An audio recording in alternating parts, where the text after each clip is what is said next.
Bonjour, bonjour et bienvenue sur la chaîne Espace Lys, la chaîne qui vous offre un espace pour briller. Alors, je suis très heureuse de vous retrouver en ce lundi pour les traditionnelles énergies de la semaine. J'espère que vous avez passé un excellent week-end et que vous profiterez magnifiquement bien de cette semaine. Et on va voir tout de suite, évidemment, les énergies que nous avons à disposition pour cette semaine. Alors, c'est parti. Je ne vais pas faire plus de blabla que ça, vous voyez, j'essaye de m'améliorer, hein. C'est parti. Ok. Alors, le premier thème qui me vient ici, qui nous vient, la conscience du manque. Et ce qui me plaît dans cette conscience du manque, c'est que ça s'est tombé à l'envers. Ça, c'est un des rares jeux dans lequel je prends très souvent quand les cartes sont à l'envers. Donc, on a une conscience du manque qui s'en va, ou, ok, ou moi qui me dit aussi, ou qui peut être accentué chez certains d'entre vous. Je ne vous l'ai pas dit en tout début parce que je pense que vous connaissez la chanson. Pour celles et ceux qui tombent sur la première fois sur mes vidéos, elles sont bien évidemment intemporelles. Même les énergies de la semaine, vous pouvez les regarder quand l'univers les amène sur votre chemin. S'il y a aussi sur la chaîne plein de playlists, n'hésitez pas à les voir. Et ce sont des tirages généraux. Donc prenez ce qui résonne, laissez de côté le reste. L'énergie que je vois ici, il y a une partie du collectif qui arrive à se débarrasser assez bien de cette conscience du manque et d'autres pour qui ça va être un petit peu amplifié. Alors c'est pour vous montrer que vous avez encore ça en vous. Donc regardez ça, examinez ça, hein. Donc je vais éclaircir avec le tarot pour voir tout de suite à quoi on a affaire. Oui, on a l'impératrice. Donc pour la plupart d'entre nous, c'est beaucoup de se détacher. Cette conscience du manque nous détache parce qu'on se rend compte que la fertilité, elle vient de l'intérieur de nous. Que nous sommes fertiles, donc nous manquons de rien. Nous sommes fertiles, pourquoi? Parce que nous avons la graine de vie à l'intérieur de nous. Au centre de notre centre, il y a l'étincelle de la source elle-même en chacun et chacune de nous. Donc beaucoup commencent de comprendre ça, énormément de guérisons qui se passent. Oui, et il y a beaucoup d'énergie maternelle dans cette première semaine, ces premières cartes, pardon, où oui, on peut se sentir encore un petit peu fébrile, encore un petit peu faible par rapport à tout ce qu'on a traversé encore, hein, jusqu'à aussi le mois de mars, ça a été très très intense. Ce mois d'avril, j'avoue, au niveau énergétique, il est un petit peu moins, mais j'ai l'impression que c'est aussi un calme avant ce mois de mai qui a l'air assez explosif, hein, vu comme je vois les choses. On est aussi au milieu de plein de super lunes, donc bon, si vous êtes un peu plus sensible que d'habitude, bon, c'est aussi ça, hein. Vous voyez, le 8 d'épée, qui est normalement une carte qui nous indique un peu d'auto-sabotage, un petit peu d'illusion, là où on n'a pas, où on se voile un peu la face. Là, on se laisse chouchouter. Attention, toujours pas tomber dans les extrêmes et puis ne pas donner nos responsabilités à d'autres, hein, ne pas donner le pouvoir à d'autres, notre pouvoir de guérison, parce que c'est vous qui allez le faire. Vous êtes entouré, vous serez entouré, mais on est aussi invité à prendre nos responsabilités sur notre bien-être. Et là, cette énergie maternelle, eh bien, on nous invite, hein, beaucoup de blessures des mamans qui sont guéries, qui sont en passe d'être guéries ou qui remontent à la surface pour être examinées cette semaine. Regardez comment ça résonne en vous. Des mamans qui étaient trop présentes, trop étouffantes, ou des mamans au contraire qui ne l'ont pas aidé, des mamans qui ont donné trop de cadres ou pas assez. Voilà, regardez un petit peu où vous vous situez. Et puis, bien sûr, si vous avez manqué d'une maman dans votre vie ou d'une figure maternelle, eh bien, ça peut aussi éveiller ce conscience du manque. Parce que l'impératrice, c'est l'incarnation du féminin sacré sur Terre. Et il y a cette énergie, normalement dans les autres jeux, elle est enceinte, mais là, on voit son sein qui est aussi bagage de sensualité, mais aussi de maternité. Et là, on nous demande de nous materner, d'être j'entends ma guide qui dit « soyez vos petites mamans ».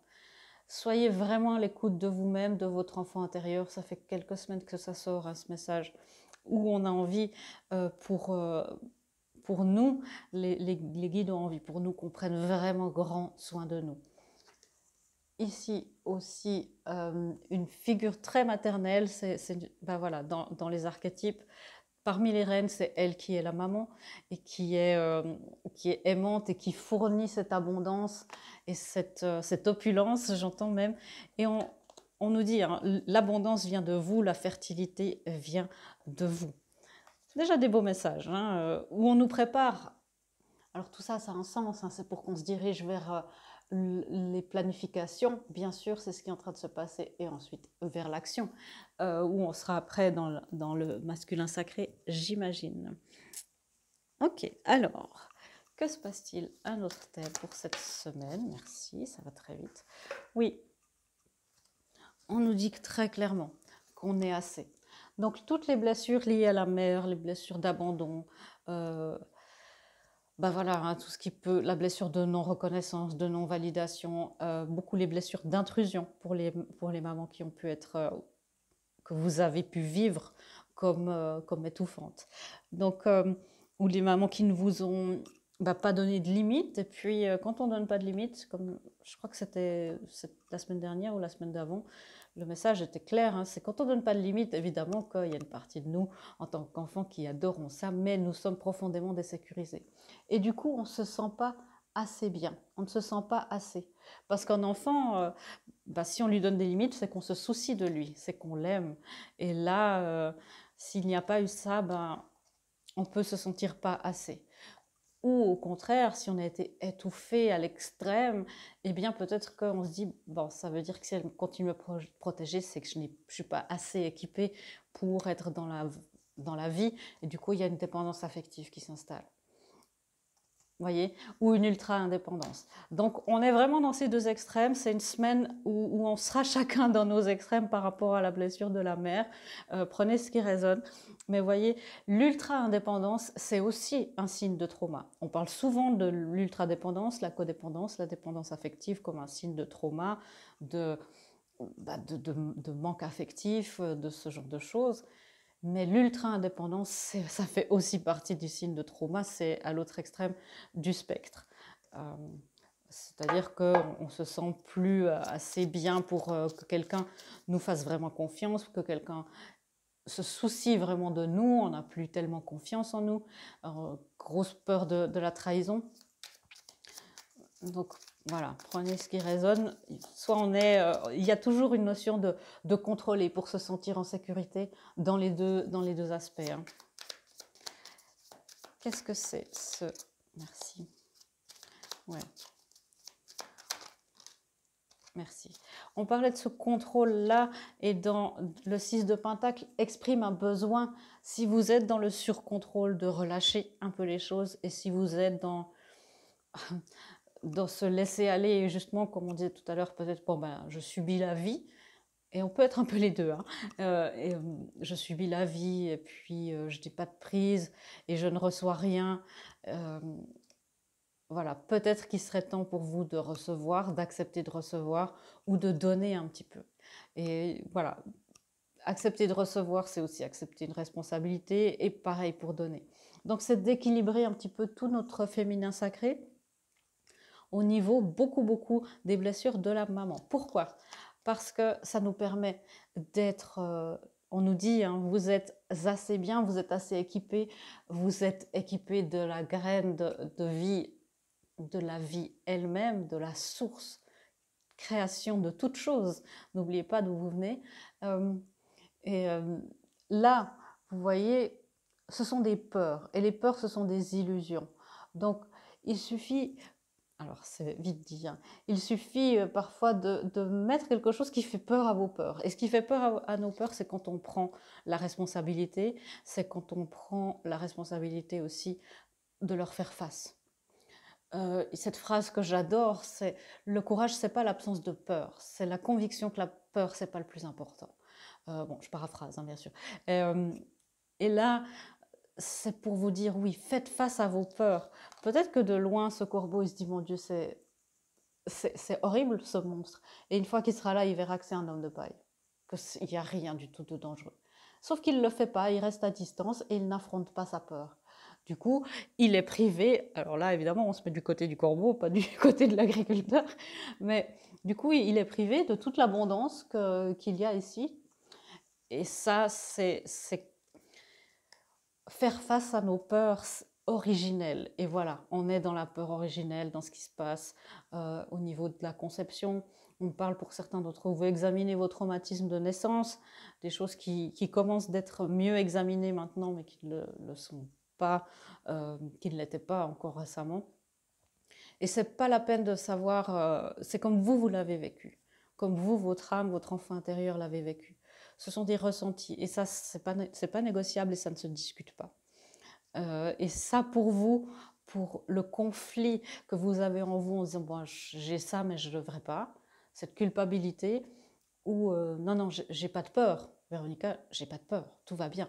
J'ai réglé cette blessure avec ma mère il y a des années. Regardez encore un petit peu, il y a toujours quelque chose à faire. Hein. On a beaucoup de couches à l'intérieur de nous. Je dis toujours, on est comme des oignons. Et parfois, on croit qu'on est au cœur. Et en fait, il y a encore une couche. Ça ne veut pas dire que vous n'avancez pas, ça ne veut pas dire que vous ne faites pas assez. Vous faites assez, vous êtes assez, vous avez assez. Super beau mantra pour cette semaine. Hein. Vous faites assez. Je fais assez, j'ai assez, je suis assez. Parce qu'il y a une grande opportunité de manifestation. Hein. Vous commencez d'avoir tous les outils en main pour activer cette abondance et depuis le divin, activer un certain équilibre. Donc, bon, les choses se mettent bien en place. Ok, oui, pour que vous puissiez être bien. Et être bien, on parlait de l'ultra-dépendance ou de l'ultra-indépendance, c'est pas cette carte. Cette personne-là, elle a le juste milieu.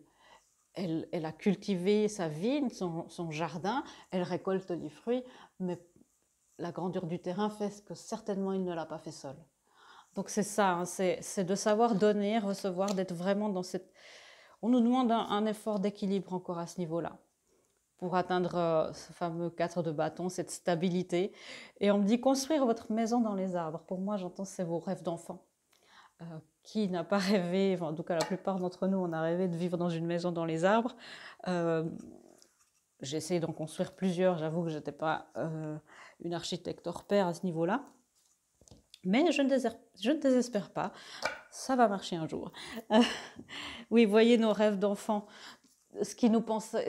tout était possible à l'époque. On pouvait se dire, bon, ben moi je vais habiter dans les arbres toute ma vie. Et puis je me ferai livrer quelque chose, tous mes repas par une poulie, puis je ne descendrai jamais. Voilà, petite, petite incursion dans mon cerveau d'enfant. Alors, le dernier thème pour cette semaine, merci. Ça va vite, hein. Oui, pourquoi on nous demande de passer ce pont, de traverser les ponts. Et cette carte nous dit qu'il est temps de réparer, de guérir et de traverser les ponts et de relâcher ce qui ne nous sert plus. On prend juste ce dont on a besoin. Et s'il y a bien quelque chose qui ne vous sert plus, ce qui vous est devenu inutile, ce sont les peurs, la culpabilité, voilà, tout ce qui vous empêche d'atteindre votre abondance la plus parfaite. Donc, des mantras simples, hein, je suis assez, j'ai assez, je fais assez, je relâche mes peurs et ma culpabilité, ça peut être de la honte, ça peut être beaucoup de sentiments très forts, très forts. Ok, parlez-moi encore un petit peu de ce pont que l'on traverse, que l'on est invité à traverser bien sûr, jamais d'obligation. Ouais, je le sentais arriver, surtout par rapport au fait, enfin, quel jeu on m'a demandé de prendre pour les guidances, vous allez voir tout à l'heure. Alors, vers quoi on traverse le pont? Ben, pour justement pouvoir offrir ou recevoir une offre d'amour, en tout cas une offre, oui, d'amour, au sens large du terme. Des amis qui nous soutiennent, qui sont contents quand il nous arrive quelque chose de bien, où il n'y a plus de compétition, où il y a une saine et douce émulation, dit ma guide, très précisément, et on va vers l'amour. Ça peut être vraiment, alors j'ai une carte, j'ai le 2 de coupe, je vais vous le montrer après. Ça, c'est vraiment l'amour, c'est le partenariat sur Terre qui vient d'une union spirituelle souvent. C'est vers ça que tendent la plupart des âmes en ce moment, et pour voilà, la suite de notre voyage terrien. Et puis, donc on nous demande hein, et on nous encourage, on nous dit, mais traverser ce pont, c'est merveilleux. C'est encore plus, je vais dire exactement ce que ma guide dit, ce que je fais de manière en général, mais traverser ce pont, vous serez encore plus heureux que tout ce que vous avez pu imaginer. Au-delà de votre imagination, au-delà de vos peurs, au-delà de vos doutes, se trouve la plus belle quête que vous ayez. La plus belle quête que vous ayez accomplie dans toute votre vie et dans toute votre existence. Cette quête s'appelle l'amour. Ouais, c'est magnifique, hein, et c'est ça. Et on nous a pas dit là, on vient pas juste nous dire juste dans toute notre vie. On parle de toute notre existence. Et une existence, c'est fait de beaucoup, beaucoup, beaucoup de vie. Et beaucoup, beaucoup. On est des êtres spirituels, multitemporels et multidimensionnels. C'est un peu vertigineux, mais c'est le cas. Nous sommes la source. Donc, tout ce qu'on veut, c'est retrouver cet amour originel. Encore une fois, les origines, la matrice. Et la plus grande blessure hein, dont on souffre toutes et tous, peu importe, n'importe quel être vivant dans tous les univers qui existent, c'est cette séparation aussi avec notre source, qui est notre mère. Et ça, bah je sens, hein, ce sont des messages qui reviennent de plus en plus souvent aussi en séance privée. C'est aussi quelque chose à prendre en compte pour expliquer parfois une nostalgie dont on ne peut pas, sur laquelle on ne peut pas mettre vraiment un nom ou on ne peut pas appréhender. Ça crée des angoisses hein, de traverser ce pont, donc voilà, sachez que vous êtes guidé par le féminin sacré. Féminin sacré, c'est vraiment cette polarité qui nous guide, qui a l'intuition. Allez voir le Tea Time c'est dans une playlist hein, sur la chaîne, sur le masculin et féminin sacré. Je vois ici maintenant qu'on a 3 9, 9, 9, 9. Les 9 sont des chiffres de découverte de soi, de solitude, mais après 9 vient 10. Et on nous demande de passer ce pont, parce que là, il y a une énergie d'être dans la solitude, de grandir, de bien s'élever. Et puis après, c'est d'aller propager notre élévation sur la surface du monde. Donc, amener notre lumière, amener ce qui fait de nous que nous sommes uniques. Donc forcément, si vous vous comparez avec d'autres, ça ne peut pas marcher.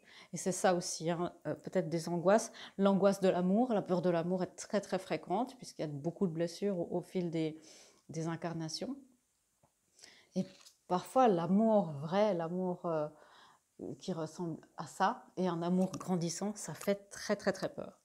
Donc, traverser ce pont, c'est encore plus magnifique que ce qu'on peut s'imaginer. Ouais, parce que vous voyez, cette dame-là, dans la princesse de bâton, elle attend clairement quelque chose, elle cherche, elle se dit, bon, il est arrivé ou elle est arrivée ou pas.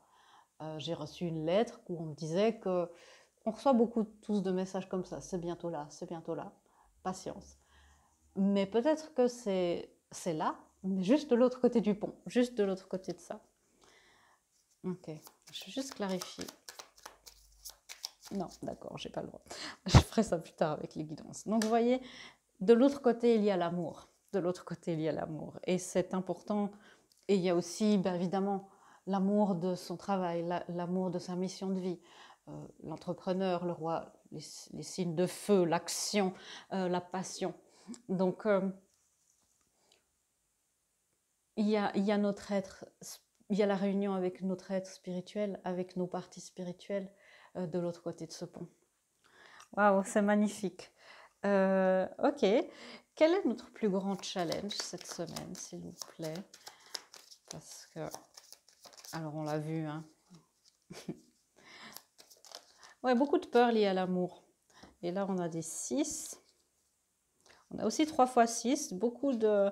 Le 666, alors ne prenez pas peur, c'est aussi pour nous dire que il est temps que les choses s'incarnent dans la matière, il est temps que les choses s'incarnent dans la matière de manière spirituelle, d'amener cette spiritualité dans la matière terrestre. C'est ça que ça veut dire aussi. Hein. Alors, notre plus grand challenge, c'est d'avoir peur. Vous voyez, encore une fois, hein, c'est ces deux-là, ces deux magnifiques amoureux-là, ils sont là. Oups, vous ne voyez pas très bien. Voilà, ils sont là. Eh bien, c'est aussi cette peur. Ça peut être la peur de la compétition en disant ouais, mais moi, qu'est-ce que j'ai à offrir? Peut-être c'est vraiment un partenaire ou dans une mission de vie, dans un travail, dans un groupe d'amis, une association peut-être. Et c'est aussi cette peur d'être submergé par une relation, la peur de l'amour. La peur de l'amour, souvent, ça naît d'une blessure maternelle qui est la première personne sur cette terre à nous aimer inconditionnellement. Le challenge, c'est justement de partir. Oui, il pousse son bateau, il traverse le fleuve, il traverse le pont. Voilà, il traverse. C'est notre challenge. C'est vraiment de faire le pas. Et c'est aussi de communiquer de manière, j'entends claire, objective, mais aimante. Et de recevoir, si vous êtes de l'autre côté, vous êtes à la réception, hein, c'est de recevoir l'amour avec amour, avec compassion, avec douceur, avec compréhension. Parce que on parle beaucoup de la communication hein, dans un couple, dans toutes les relations. On parle peu de la compréhension. Sans compréhension, la communication ne sert à rien. On peut parler. Si on ne se comprend pas, si on n'essaye pas de se comprendre, ça ne va pas. Donc, ayez de la compréhension pour les parcours de chacun, pour peut-être les gens, ou si vous n'arrivez, vous essayez de verbaliser, je ne sais pas, peut-être que vous allez dire à votre maman pas que vous l'aimez, et puis qu'il y a une peur que ça soit mal reçu, peut-être que vous allez dire ça à vos amis. Donc, voilà, faites-le avec tout votre cœur, et si on vous dit quelque chose comme ça, laissez vos rancœurs de côté le plus possible, bien sûr, on ne vous demande pas d'aller au-delà de vos limites, jamais, mais soyez dans cette compréhension. Donc ça peut être un petit peu notre challenge, vraiment de bouger, ou juste de se faire à l'idée, et puis d'avancer, hein. Ouais, de s'éloigner de cette... Alors, cette carte-là, de loin, comme ça, on se dit, waouh, la passion, c'est magnifique. Mais ça brûle et ça fait très mal. Donc, c'est de s'éloigner d'un amour passionnel qui flambe comme ça, et puis qui n'a pas de prise sur terre. Ou qui n'a que prise sur terre, qui n'a pas de connexion avec le ciel. Donc forcément, au bout d'un moment, ça fane. Ça, c'est un amour grandissant. Il y a aussi une fleur, mais elle porte. Et puis, il y a une connexion avec le ciel, c'est un amour qui grandit. Dans toutes les relations possibles. Ok. Quelles énergies nous portent? Dans quoi l'univers nous encourage cette semaine? Merci. Ouais. L'univers nous encourage justement à voir les choses en face, à arrêter un petit peu nos distractions. Et ça, le 7 d'épée, c'est un peu nous trouver des excuses. Je ne peux pas y aller, Véronica, j'ai encore ça à finir, j'ai ma déclaration d'impôt, je ne peux pas y aller, je ne peux pas faire ça parce que je n'ai pas encore terminé. Voilà, je ne peux pas, j'ai beaucoup trop de choses à faire. J'ai un cours de macramé. Donc, les distractions, les excuses, toutes les distractions qui sont des fuites sur ce que vous savez devoir faire, hein, c'est pas... voilà, si vous aimez le macramé, faites-en, hein, soyez créatifs, bien sûr. La création, c'est aussi une énergie, d'être créatif, c'est aussi l'énergie de création, l'énergie maternelle. Donc, voilà. Hein. Là, on nous demande, c'est les distractions, ce qui nous empêche de faire, voilà, les excuses qu'on se donne. On est encouragé, l'as de coupe, retrouver notre flamme dans nous-mêmes. On a parlé beaucoup de cet as de coupe avec l'estime de nous-mêmes. Là, je sens qu'il y a beaucoup, beaucoup d'amour à l'intérieur de vous-même. Vous vous voyez de plus en plus comme une lumière. Vous êtes parfaitement assez. On nous encourage à nous voir comme ça. Or, rempli, complet, abondant, lumineux.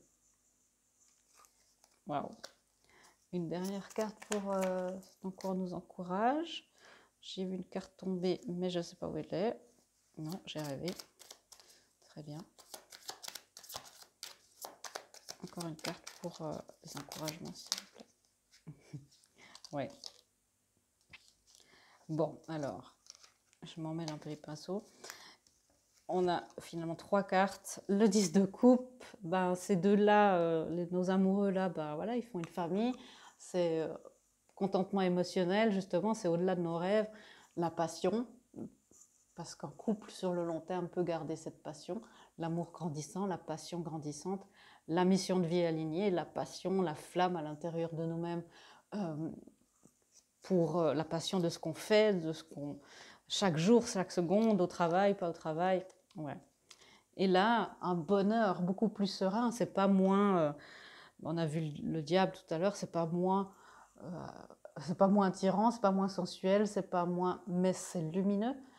Et c'est complètement zen, les roses sont autour de nous, il n'y a plus de douleur.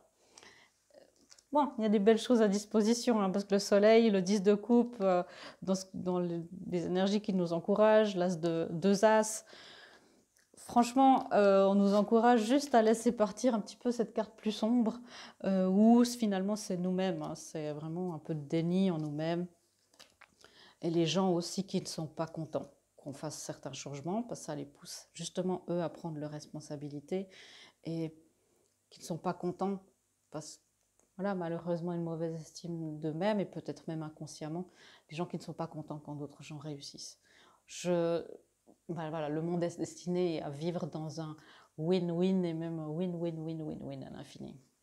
On nous encourage à suivre notre destinée, l'illumination divine. Vas-y, c'est l'heure. Ok, on va passer aux guidances, mes chers amis. C'est parti. Alors, je vais prendre cette carte-là. Une guidance, merci. Alors, c'est magnifique, je trouve, les artistes qui ont fait l'artiste qui a créé ce jeu. Alors voilà, les limites du possible peuvent seulement être définies en allant au-delà des limites de l'impossible. Ouais, voilà. Donc vous voyez, les limites du possible ne peuvent être définies qu'en allant au-delà. Ah, je vais recommencer. Les limites du possible ne peuvent être définies qu'en allant au-delà d'elles, dans l'impossible. Et c'est Arthur C. Clarke qui nous dit cela. C'est vraiment aller au-delà de nos limites, traverser ce pont, traverser cette ligne. Voilà, la ligne, je sais pas, la muraille de Chine, peu importe, traverser ça. Traverser ça, c'est rien. C'est juste une marche. Et vous voyez ça comme un Everest peut-être. Beaucoup, voilà, on voit tous, certains, on a tous notre Everest quelque part. Allez-y, vous êtes en haut, vous allez avoir une vue magnifique et puis traverser. Ouais. Et ça, c'est encore on dit de prendre ça. Si l'opportunité ne frappe pas, construis une porte. Est-ce que c'est pas une magnifique phrase? Si l'opportunité ne frappe pas, construis une porte. Voilà, c'est le principe de co-création dans une phrase. Bon, voilà, l'opportunité est là, faites une porte pour qu'elle puisse rentrer, et puis frapper, et puis... Hein. Ok, et c'est là où vous allez comprendre, on m'a demandé dans les guidances de prendre les anges de la romance, et je me suis dit, tiens, on va parler d'amour cette semaine. Et ils m'ont dit, oui, oui, tu verras. Je suis trop romantique, vous savez, j'adore ça. Garder l'esprit ouvert. Alors là aussi, on vous parle d'un amour réciproque, complètement égal, qui se construit. Là encore, hein, l'éveil, le couple, c'est pas un événement, c'est un cheminement. Il y a peu d'événements finalement dans notre vie. Tout ce qui... Voilà, ce sont des cheminements où il y a des événements sur ces cheminements, mais le couple, c'est un cheminement. L'éveil, c'est un cheminement. Les réunions d'âme, c'est un cheminement. Si vous êtes dedans, vous savez ce que c'est. Tout ça. Hein. Donc, gardez l'esprit ouvert sur la manière. Vous avez dit ce que vous vouliez. Le comment, vous le laissez à l'univers. Vous le laissez à la source. Et puis, pour celles et ceux qui ne connaissent pas encore leur âme sœur, ton âme sœur peut différer de tes attentes habituelles, de tes attentes et de ton type habituel. Gardez l'esprit ouvert. Gardez l'esprit ouvert. Peut-être que voilà, quelqu'un que vous n'avez pas considéré jusque-là, l'est tout à coup. Peut-être gardez. Je préférais aussi dire de garder le cœur ouvert parce que c'est lui finalement qui va décider. Puis après, c'est surtout notre esprit où on essaye d'aller contre ça. Mais notre cœur, en général, il sait beaucoup, beaucoup plus vite et notre âme encore plus vite que nous. Hein. Et le but, évidemment, c'est d'aligner tout ça. Alors, ça, c'est beaucoup trop de cartes. Merci. Alors, je ne sais pas quoi vous dire. On parlait de maternité, de vraiment être dans la création, dans la naissance. Et voilà la carte.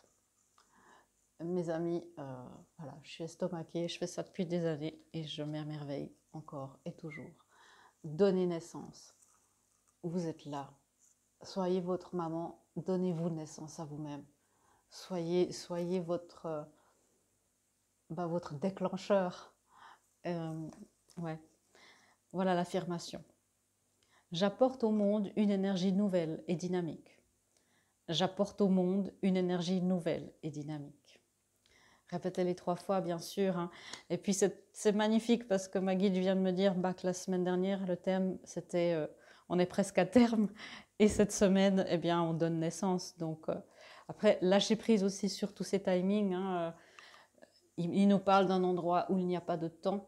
Mais vous voyez que les énergies sont tout à fait cohérentes et puis que, voilà, on ne peut que s'émerveiller devant la perfection et l'intelligence du monde avec lequel on travaille tous. Voilà mes amis, j'espère que cette lecture vous aura éclairé et vous aura apporté beaucoup de lumière et que ça vous aura aidé pour votre accouchement cette semaine. Dites-moi comment ça s'est passé, j'aime toujours savoir. Et voilà, je vous fais des gros bisous et je vous dis à bientôt dans une prochaine vidéo. Au revoir.